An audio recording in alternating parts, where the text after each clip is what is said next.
Now you have people that's out here in the esoteric world, in the world of the occult, that talk about that light that he was talking about here, talked about that eye was the third eye.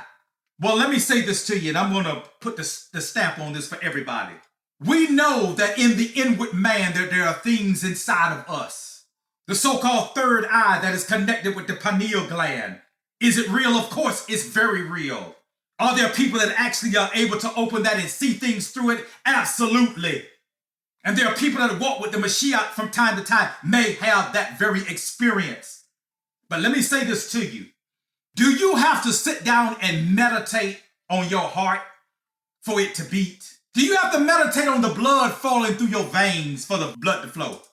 Do you have to meditate on the brain cells for your brain to go about the things that it must do to make the electromagnetic connections so that you are able to perform all of the duties and all of the thought processes and all of the biological functions that must take place inside of you? Do you have to meditate on your bones for them to grow properly, for them to rejuvenate and repair themselves?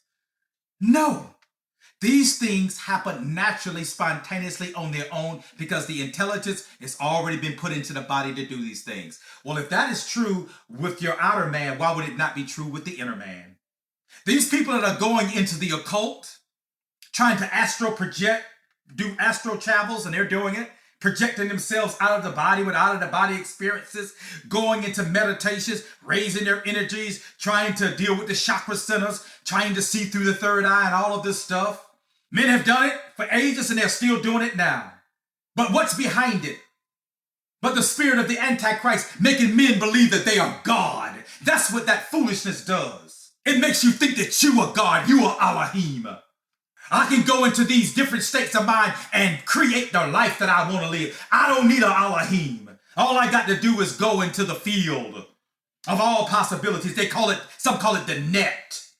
And I can generate through my thoughts, through my intentions, through positive thinking. I can manifest whatever I want. For this, men are going to be judged. Any experience in the inner man, they talk about kundalini, moving up and down the spine. Are these things real? Yes, they are real. But let me tell you something.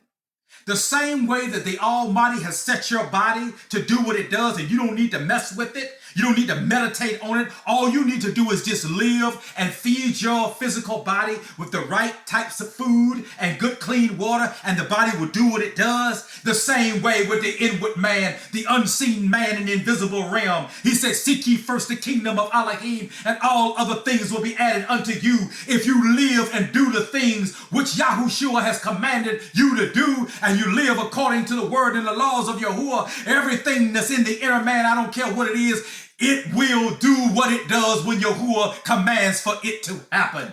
You don't need to mess with it. You leave it alone, because once you start messing with it, what you're saying is, I am God, and that's what those people are doing. It is said that when they go deep into these types of practices, they can develop supernatural powers and abilities. Okay, but the scriptures talks about the sorcerers and the wizards and the witches. That's how many of these people are going to be viewed on the day when they stand before the king. That's all I got to say about it.